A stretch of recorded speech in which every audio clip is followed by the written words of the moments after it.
आज हम क्लास 7 के हिंदी बुक भाषा मंजरी का चैप्टर 17 इसका क्वेश्चन आंसर करेंगे। तो चलिए शुरू करते हैं। चैप्टर 17 वरदान का फेर। क्वेश्चन नंबर 1 है, महात्मा बुद्धदेव और महात्मा बुद्धदेव में क्या अंतर बताया गया है। तो चलिए इसको करते हैं।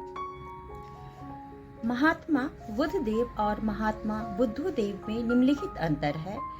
महात्मा बुद्धदेव के बचपन का नाम सिद्धार्थ था और महात्मा बुद्धदेव का पहले का नाम कुष्मांड सेन था।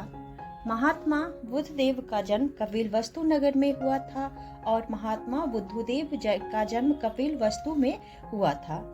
महात्मा बुद्धदेव राज परिवार में पैदा हुए थे और महात्मा बुद्धदेव का जन्म राजमिस्त्री में हुआ था। क्वेश्चन नंबर 2 है, माता पिता की मृत्यु के बाद कुष्मांड सेन के दिन किस प्रकार बीतने लगे। तो चलिए इसको करते हैं। माता पिता की मृत्यु के बाद कुष्मांड सेन घर से बाहर निकलकर पागल की तरह घूमने लगे। लौटकर घर जाते तक नहीं, और अगर घर जाते भी तो वहाँ खाना खाने के लिए कुछ नहीं था। इसलिए उन्होंने अपने आप को बिल्कुल भगवान के भरोसे छोड़ दिया और दर बदर घूमने लगे। किसी ने कुछ दे दिया तो खा लिया और नहीं तो चुपके से सो रहे। पन्ही पगड़ी से कोई सारोकार नहीं, एक फटी लंगोटी ही पहनते थे। क्वेश्चन नंबर 3 है, बुद्धदेव को कब अनुभव हुआ कि वे महात्मा बन गए हैं। चलिए इसको करते हैं। जब वनिये ने बुद्धदेव से बोला, अगर दुनिया में केवल मैं अकेला आपको महात्मा जी कहता तो आप बिगड़ सकते थे, लेकिन आप देखिए दुनिया में हर कोई आपको महात्मा जी कहता है। आप जरूर महात्मा जी हैं, भला आपके महात्मा होने में क्या संदेह है। तब बुद्धदेव को अनुभव हुआ कि वे महात्मा हैं। क्वेश्चन नंबर 4 है, बुद्धदेव जी ने महात्मा बनने के बाद अपने भोजन में क्या परिवर्तन किया। तो चलिए इसको करते हैं। महात्मा बनने के बाद उन्होंने साबूदाना खाना आरंभ किया। दोनों जून एक एक कटोरी साबूदाना उबाल कर पीते थे। अगर कोई अच्छी अच्छी चीजें इनके सामने रखता तो वे खुरक कर कह उठते इन्हें फौरन मेरे सामने से हटाओ। क्वेश्चन नंबर 5 है, बुद्धदेव को कैसे पता चला कि वे तपस्वी हो गए। इसके बाद उनके मन में क्या ख्याल आया। तो चलिए इसको करते हैं। जब उन्होंने भोजन में परिवर्तन किया और साबूदाना खाना आरंभ किया, देखकर लोगों ने कहा, वाह देखो कितने बड़े तपस्वी हैं, केवल साबूदाना खाकर ही जीवन धारण करते हैं। तब उनके मन में ख्याल आया कि तपस्वी भी हो गया हूँ तो थोड़ी तपस्या भी कर लेनी चाहिए। क्वेश्चन नंबर 6 है, 7 वर्ष की घोर तपस्या से प्रसन्न होकर ब्रह्मा जी आए, तब बुद्धदेव ने उनसे क्या क्या वरदान मांगा। तो चलिए इसको करते हैं। घोर तपस्या से प्रसन्न होकर जब ब्रह्मा जी ने महात्मा जी को वरदान मांगने के लिए कहा तो बुद्धदेव ने 3 वरदान मांगा। पहला कि हजाम मुफ्त में ही उनकी हजामत कर दे। दूसरा, जब वे झोली सीने के लिए किसी दर्जी को कपड़ा दे तो वह कपड़े में से एक उंगली भी न चुरावे। तीसरा वरदान यह मांगा कि जब चाहे तब उनसे 3 वरदान और मांग सके।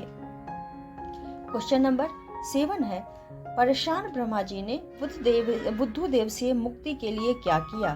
चलिए इसको करते हैं। परेशान ब्रह्मा जी ने बुद्धदेव से मुक्ति के लिए उन्हें फुसलाकर स्वर्ग ले गए। बुद्धदेव जी स्वर्ग में मस्त हो गए। ब्रह्मा जी ने उन्हें स्वर्ग में ही रख लिया। अब है पाठ से आगे। इसमें क्वेश्चन है, अब किसी को भी वरदान नहीं दिया जाता है, केवल वास्तविक परिश्रम का पुरस्कार दिया जाता है। देवलोक का यह नियम उचित है या अनुचित, अपने उत्तर के पक्ष में विचार दीजिए। तो चलिए इसको करते हैं। मेरे विचार से देवलोक का यह नियम बिल्कुल उचित है, क्योंकि यदि लोगों को बिना परिश्रम के वरदान दिया जाने लगेगा तो लोग इनके अभ्यस्त होने लगेंगे तथा कोई भी परिश्रम नहीं करना चाहेगा। लोगों का विश्वास वास्तविक परिश्रम में बनाए रखने के लिए ये आवश्यक है। अब है अनुमान एवं कल्पना। इसका क्वेश्चन नंबर 1 है, यदि कुष्मांड सेन के बचपन में ही उनके माता पिता की मृत्यु नहीं होती तो क्या होता। चलिए इसको करते हैं। अगर उनके माता पिता की मृत्यु न हुई होती तो वे भी अपने पिता की तरह राजमिस्त्री होते। अब है भाषा संदर्भ। पाठ में कुछ शब्द आए हैं जैसे एक एक, सोच सोच, इन्हें पुनरुक्त शब्द कहते हैं। पाठ में आए ऐसे पुनरुक्त शब्दों को छांटकर लिखिए एवं उससे वाक्य बनाइए। चलिए इसको करते हैं। बैठे बैठे, वनिया दुकान पर बैठे बैठे मोटा हो गया था। युग युग, महात्मा बुद्ध देव ने वनिये को युग युग जीने का आशीर्वाद दिया। अच्छी अच्छी, अच्छी अच्छी मिठाइयों को देखकर महात्मा जी के मुंह में से लार टपकने लगती थी। पीते पीते, मोहन के पिता शराब पीते पीते ही चल बसे। अब है क्वेश्चन नंबर 2। निम्नलिखित मुहावरों के अर्थ लिखकर वाक्य में प्रयोग कीजिए। चलिए इसको करते हैं। आंखें खुलना, लार टपकना, क्रोध को थूक देना, चरणों में लूटना। आंखें खुलना, इसका अर्थ है सच्चाई से अवगत होना। वाक्य होगा महात्मा जी की आंखें खुल गई। लार टपकना, अर्थ किसी चीज को देखकर लालच आना। इसका वाक्य बनेगा मोहन भोग देखकर सोहन के लार टपकने लगे। अब है क्रोध को थूक देना, तो इसका अर्थ होगा गुस्सा छोड़ देना। वाक्य बनेगा वनिये के समझाने पर बुद्ध देव ने क्रोध को थूक दिया। अब है चरणों में लौटना, अर्थ होगा चापलूसी करना। वनिया महात्मा जी के चरणों में लौटने लगा, इसका यह अर्थ बनेगा। क्वेश्चन नंबर 3 है, निम्नलिखित शब्दों के पर्यायवाची लिखिए। क्रोध, क्रोध का होगा गुस्सा। परिश्रम, परिश्रम का हो जाएगा मेहनत। स्वर्ग का हो जाएगा देवलोक। जंगल का हो जाएगा वन। तारीफ का प्रशंसा। तो आज के लिए इतना ही। अगर आप लोगों को यह वीडियो पसंद आए तो वीडियो को लाइक करें और चैनल को सब्सक्राइब करें।